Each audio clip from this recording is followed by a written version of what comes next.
गरीब घरातला आहे, परंतु सूरज चव्हाणला सुद्धा बिग बॉस मध्ये घेतलं जातं. अशा आम्हाला एक म्हणजे अपेक्षा किंवा आम्हाला एक आश्चर्याचा धक्का होता. आणि त्याच्यानंतर तुम्ही सोशल मीडियावरही बघितलं असेल की बरंच जे आहे ते मेकर्सवर टीका सुद्धा झाली. बऱ्याच वेळेला आरोप होतात की बिग बॉस हा स्क्रिप्टेड शो आहे. आम्ही त्या घरामध्ये, मी स्वतः 50 दिवस त्याच्यामध्ये जान्हवी किल्लेकरला मी भेटलेली आहे, माझ्या हस्ते तिला पुरस्कार मिळालेला आहे. जान्हवी जेव्हा माझ्याबरोबर कार्यक्रमात होती मला फार चांगली वाटली. म्हणजे तिला जेव्हा पुरस्कार मिळालेला होता तेव्हा तिच्या डोळ्यात आलेले अश्रू मी पाहिलेले.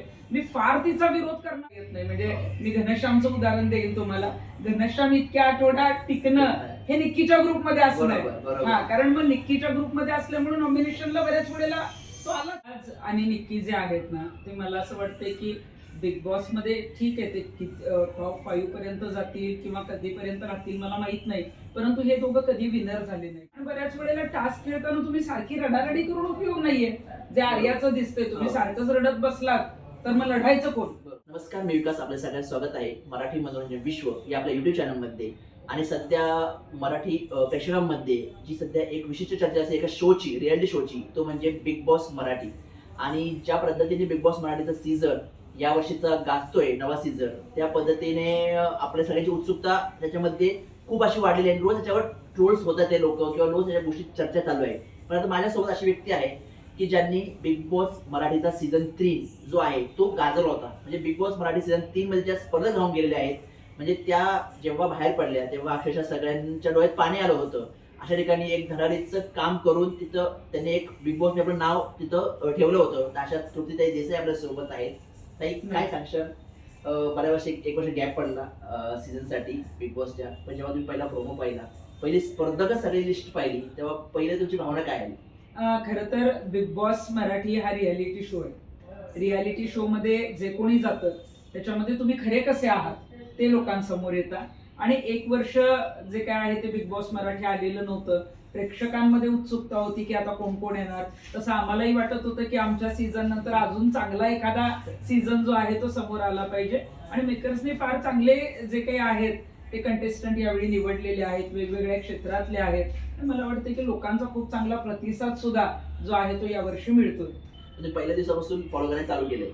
हो, निश्चितच. कारण आम्ही त्या घरामध्ये होतो. आमच्या वेळेचा सीझन असेल, त्याच्या आधीचे सीझन्स असतील, आणि नवीन सीझन मध्ये आलेले कंटेस्टंट नेमके कसे राहतायत, काय करतायत, लोक कसे त्यांना स्वीकारतायत, यासाठी आम्ही पहिल्या दिवसापासून बघतोय. पहिल्या दिवशी जेव्हा 16 जण जेव्हा आले तेव्हा अशा कोणत्या स्पर्धकाकडे बघून तुला वाटलं की अरे हा कसं काय आला? किंवा आश्चर्य म्हणतो ना आपण की या स्पर्धेच्या आश्चर्य वाटतं की अरे ही व्यक्ती कसं बिग बॉस मध्ये गेला असेल, किंवा चांगले असेल किंवा वाईट नसेल, पण ही व्यक्ती बिग बॉस मध्ये कशी जाऊ शकते किंवा कशा पद्धतीने गेली असेल? बिग बॉस मराठीचा जो पहिला एपिसोड होता आणि त्याच्यामध्ये जेव्हा सगळ्यांच्या एंट्री झाल्या तर त्याच्यामध्ये सगळ्यात शेवटचा सदस्य सूरज चव्हाण होता. म्हणजे सूरज चव्हाणला घेतलंय. म्हणजे शेवटी आम्ही सुद्धा सूरज चव्हाणचे टिकटॉकवरचे व्हिडिओ बघितलेले आहेत किंवा बरेच असे काहीतरी वेगळे असतात किंवा फार लोकांना आवडतात अशातला काही भाग नाही, किंवा असं एक वेगळंच काहीतरी अग्रेसिव्ह किंवा काहीतरी, त्याला काही थोडंसं लिहिता वाचता येत नाही किंवा तो गरीब घरातला आहे, परंतु सूरज चव्हाणला सुद्धा बिग बॉस मध्ये घेतलं जातं. अशा आम्हाला एक म्हणजे अपेक्षा किंवा आम्हाला एक आश्चर्याचा धक्का होता. आणि त्याच्यानंतर तुम्ही सोशल मीडियावरही बघितलं असेल की बरंच जे आहे ते मेकर्सवर टीका सुद्धा झाली की सूरज चव्हाण सारखा मुलगा घेण्या इतपत टीआरपी घसरला का किंवा बिग बॉसचा दर्जा घसरला का. परंतु आपण हळूहळू जर बघितलं तर बिग बॉस मध्ये सूरज चव्हाणची असलेली निवड, म्हणजे आम्हाला सुरुवातीला वाटलं की अरे सूरज चव्हाण सारखा सदस्य घेतलाय, पण सूरज चव्हाण जसा जसा घरामध्ये आला तो लोकांना कळायला लागला किंवा त्याची परिस्थिती, त्याच्यावर आलेलं जे काही आई वडिलांना लहानपणीच त्याला गमवायला लागलेलं, त्याच्यानंतर त्याला न मिळालेली साथ, त्याला बाहेर अनेकांनी फसवलेली, अनेक त्यांनी जी काही उदाहरणं दिली आणि तो लोकांच्या बघितलं की गळ्यातला ताईच झाला, त्याला हळूहळू लोकांचाही सपोर्ट मिळत गेला. आणि मग हा सूरज चव्हाण बिग बॉस मध्ये घेतलाय. तर सूरज चव्हाणमुळे आम्ही बिग बॉस बघतोय. हा जो काही एक फरक जो होता किंवा ते जे एक आपण सोशल मीडियावर ट्रेंड म्हणतो ना, हो. की तो इथपर्यंत सुरू झाला. आणि आज सुद्धा आपण बघतोय की मग सूरज चव्हाणला बरेच जण विरोध करणारे पण काही जण आहेत की ते म्हणतात की मग सूरज चव्हाणला काहीच येत नाही किंवा सूरज चव्हाण काहीच करत नाही, त्याला अगदी लिहिता येत नाही, वाचता येत नाही, तो बोबडं बोलतो. पण तो आज घराचा कॅप्टन झालाय. ते काय बिग बॉसने केलेलं नाहीये, तो स्वतःच्या जोरावर झालाय. घरातल्या सदस्यांना अगदी निक्कीला सुद्धा वाटले की सूरजलाच जे आहे ते कॅप्टन्सी द्यावी. मला वाटते की निर्मळ मन प्रामाणिकपणे जर तिथं राहिलं, तुम्ही खरे कसे आहात हे जर तुम्ही जसे आहात तसे राहिलात तर लोकांना आवडतं. आम्ही लोकांना का आवडलो होतो, आम्ही जसे आहे तसे राहिलो. तर मला वाटतं की सूरज चव्हाण, तुम्ही मगाशी विचारलेला प्रश्न, त्याची असलेली आश्चर्य करणारी एंट्री आणि आता असलेला आश्चर्यचकित करणारा प्रवास की बाबा तो टॉप 5 पर्यंत जाऊ शकतो. बरोबर. आणि आपण पाहतो की मध्ये सुरेखाताई पण आम्हाला म्हटल्या की आत गेल्यावर डोकं चालत नाही. हो हो.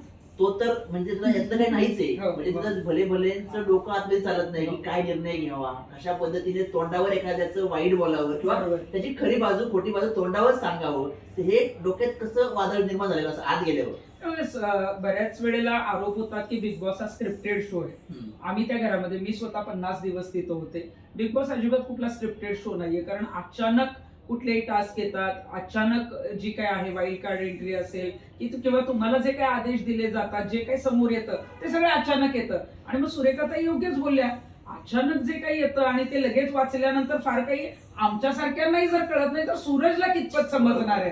त्यामुळे मग मला वाटतं की मी पॅडी दादांचं अभिनंदन करेन की पॅडी दादा प्रत्येक गोष्ट त्याला समजावून सांगतायत. अगदी कालच्या फेरीत सुद्धा मी बघितलं की मग ते एका चौकोनामध्ये जे काही हो. थांबायचं होतं ते थांबवायचं का नाही, कोण आल्यावर कसं करायचं, तर पॅडी दादा त्याला मार्गदर्शन करतायत. परंतु तिथे गेल्यावर खरोखरच टास्क कळायला बराच वेळ लागतो. खेळताना सुद्धा बऱ्याच वेळेला गोंधळ उडून जातो आणि तो खेळत असताना म्हणजे बरेच जणांना माहित असतं कसं खेळायचं. आम्ही तर सामाजिक क्षेत्रातून होतो, सुरेखाताई आता माझ्या बरोबरच होत्या, पण बऱ्याच वेळेला असं व्हायचं की अरे चा आपण हे करायला पाहिजे होते, कळलंच नाही त्या वेळेला. हे सगळं झाल्यानंतर आम्हाला तिथं समजतं. तर तिथं जे काही घडतं ते तिथल्या परिस्थितीनुसार घडत असतं. त्यामुळे बिग बॉसचं घर हे फार छान आहे, पण तितकंच राहणं कठीण सुद्धा आहे. तिथे जी काही व्यवस्था केलेली असते, सगळी कामं आपण करायची असतात. बिग बॉसच्या आवाजाशिवाय दुसरा माणूस तिथं नसतो. ज्यांच्या बरोबर भांडणं होतात त्यांच्या बरोबरच तुम्हाला एका खोलीत राहायचं असतं, त्यांच्याशीच बोलावं लागतं. दुसऱ्या दिवशी त्यांचीच जोडी तुमच्या बरोबर लावली जाते, त्यांच्या बरोबरच टास्क खेळायचा असतो. आणि हे जे काही तुम्ही मग खरे कसे आहात ते जनतेसमोर या रियालिटी शोच्या माध्यमातून येत असतात. बरोबर. आणि आपण पाहिलं की एका एवढे जरी 16 सदस्य असले पण प्रत्येक आठवड्यात एका विशिष्ट माणसाने गाजवला. तो जो आहे तो ट्रेंड आला किंवा त्याच्यामध्ये टीका झाली, तर सर्वात जास्त टीका किंवा निकीची झालीच, ते आपण घेऊ. पण निकी तर हिंदीमधून होती, पण ज्या व्यक्तीला, जी मराठीमधून व्यक्ती आली होती जान्हवी किल्लेकर, की जिला सर्व लोक एक चांगली भूमिका करताना तिला पाहत होते, आणि अशी व्यक्ती जेव्हा घरातून वेगळंच वागायला लागते, वर्षाताईंना बोलते पहिल्यांदा, त्यानंतर पॅडी दादाला बोलते, हे कितपत म्हणजे कशा पद्धतीने हे चाललंय, हे कशा पद्धतीने तो एपिसोड तुम्ही पाहिला, त्या ज्यावेळेस पाहिला तर पहिली रिएक्शन तुमची काय होती म्हणून? नाही, खरं तर आमच्या सीझन मध्ये ज्येष्ठ अभिनेत्री होत्या, ज्येष्ठ सदस्य होते, एवढा काही अपमान करणं, कुणाची अक्कल काढण्यापर्यंत कोणी गेलेलं नव्हतं. आणि मला वाटतं की हे जाऊ पण नाही. हा काही हिंदी सीझन नाहीये, हा मराठी सीझन आहे. इथे महाराष्ट्राची संस्कृती, आपल्याला असलेले संस्कार जे आहेत ते लोकांना बघायला आवडत असतं. आणि मग याच्यामध्ये जान्हवी किल्लेकरला मी भेटलेली आहे, माझ्या हस्ते तिला पुरस्कार मिळालेला आहे. जान्हवी जेव्हा माझ्याबरोबर कार्यक्रमात होती मला फार चांगली वाटली. म्हणजे तिला जेव्हा पुरस्कार मिळालेला होता तेव्हा तिच्या डोळ्यात आलेले अश्रू मी पाहिलेले. मी फार तिचा विरोध करणार नाही, परंतु काही ठिकाणी जे आहे ते आपण योग्य रीतीने रिॲक्ट झालं पाहिजे. आपण समोरच्याची किंमत केली तर आपल्याला किंमत मिळत असते, हे तिने आत्ताच जाणणं गरजेचं आहे. पण मी आपल्याला सांगते की जान्हवी ही फुल बिग बॉस मटेरियल आहे. हा, असलंच पाहिजे. जसं आमच्या वेळेला मीरा किंवा अशा काही मुली ज्या होत्या, तसं निक्की एक सीझन करून आलेली आहे. त्यामुळे कदाचित तिला तिथे कसं वागायचं, कशा रिॲक्शन्स द्यायच्या, कसं गोंधळ घालायचा, कशी भांडणं वाढवायची, हे निक्कीला माहितीये. पण जान्हवी ही नवीन जी आहे ती कंटेस्टंट आहे. त्यामुळे मला वाटतं की जान्हवीच्या प्रत्येक गोष्टीला असलेल्या रिॲक्शन्स, टास्क खेळण्याची पद्धत, अगदी ती स्वयंपाक करतानाही दिसते. तिच्या बाकीच्या जर काही निगेटिव्ह गोष्टी आपण बाजूला ठेवल्या ना, तर मला वाटतं की जान्हवी ही बिग बॉस मटेरियल आहे. त्यामुळे ती नक्कीच टॉप 5 पर्यंत जाऊ शकते. पण पहिले काही जो एक दोन भाग झाले की जेव्हा तिने आल्या जान्हवी असेल, अरबाज असेल, या लोकांना वैभव असेल या लोकांचा त्यांनी ग्रुप जॉईन केला हम्म. आणि त्यांच्या इन्फ्लुएन्स खाली ती ज्या पद्धतीने वागत गेली होती तर कुठेतरी वाटतं का की त्यांच्या सोबत राहिल्यामुळं तिला रिअलिटी चेक मिळाला नाही. हो निश्चितच, कारण सुरुवातीला तिथे गेल्यानंतर ग्रुप हा करायलाच लागतो किंवा आपण कोणाबरोबर बोलतोय त्यांच्याशी जे आहे ते एकरूप किंवा एकत्र राहावं लागतं. आणि जान्हवीला सुरुवातीला वाटलं असेल की बाबा निकी आहे, अरबाज आहे, अरबाज स्प्लिट्सविला खेळून आलेला आहे, यांच्याबरोबर आपण राहिलो तर नक्कीच बऱ्याच वेळेला नॉमिनेशनला सुद्धा येत नाही. म्हणजे मी घनश्यामचं उदाहरण देईन तुम्हाला.